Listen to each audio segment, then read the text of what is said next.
扎波罗热战火炽烈，俄乌都付出了巨大代价，长期准备就为了这么全力一搏。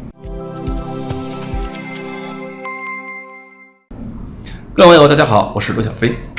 最近5天里呢，俄乌战场上扎波罗热方向的交战已经从乌军进行试探性进攻，变成了乌军努力尝试突破的状态了。前一段时间，乌方在别尔格罗德的袭扰行动以及在巴赫穆特的反攻，能在多大程度上分散俄军力量？也许我们能从扎波罗热战场上看出效果。从各方面报道的战场情况看，既然大家都已经明白早晚要在这个地方打一架，所以双方在这个地区的进攻和防御准备都做得比较充分。从前线传回的照片跟视频来看呢，俄罗斯为了抵御乌克兰准备发起的大规模攻击，反坦克火力呢，这次准备的好像是比较充分了。虽然出现过一次卡5-2直升机把农用机械车辆当成豹2坦克的乌龙事件，但是地面部队确实逮到机会，对乌军至少2支装甲部队进行了非常有效的火力打击，确实的击毁了至少是2辆豹2A6坦克，还有多辆 M2 布雷德里步兵战车。而且从视频画面看，大家想看到的豹2A6跟特90M 的交火并没有出现。这次战斗呢，是一支乌军装甲部队当时还在接近前线的道路上以行军队形前进，被俄军无人机发现，并且呢，在被大口径火炮第一轮炮击之后呢，没有及时疏散队形，给了俄军炮兵修正射击参数的机会。然后俄军通过准确的效率射，再加上卡5-2直升机的攻击，把乌军这些扎堆的坦克、装甲车辆一次性干掉了。俄罗斯人又一次可以对德国人说：“看，你们的坦克在燃烧。”莫斯科承诺过，豹2首杀战果是可以拿巨额奖金的，不知道这笔奖金是要属于俄罗斯哪支部队了。这样的战斗说明，只要在对方远程火力杀伤链面前暴露出来，像豹2还有布雷德里这样的车辆，即使感知能力有技术优势，也根本是无法发挥。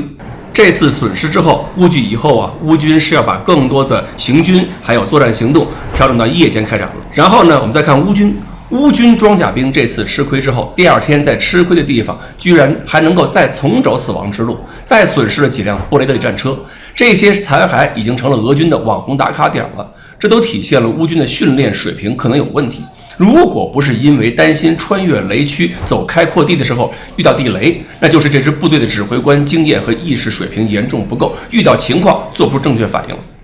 乌军呢，为了进攻倒也是做了不少准备。俄罗斯方面表示，第291团的阵地遭遇了14个小时连续的火力打击，因为乌方在这里边集中了炮火，形成了局部优势，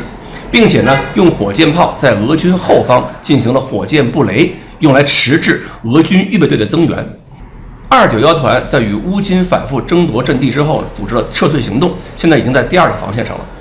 第1道防线2处口子被撕开之后，俄罗斯军方表示这只是个开始，主要威胁呢还在后边，因为乌军的装甲力量主力还没有投入战斗。俄军估计不含步兵战车，乌军集中的坦克数量就大约在600辆左右。我不知道俄军这个统计数据有何依据，如果这个数据比较准确，那么未来俄罗斯第58集团军还有防线上其他俄军部队承受的压力是相当大的。据传闻呢，58集团军的预备队已经顶上去了，并且俄罗斯空天军也极少见的开始投入了夜间的对地打击行动，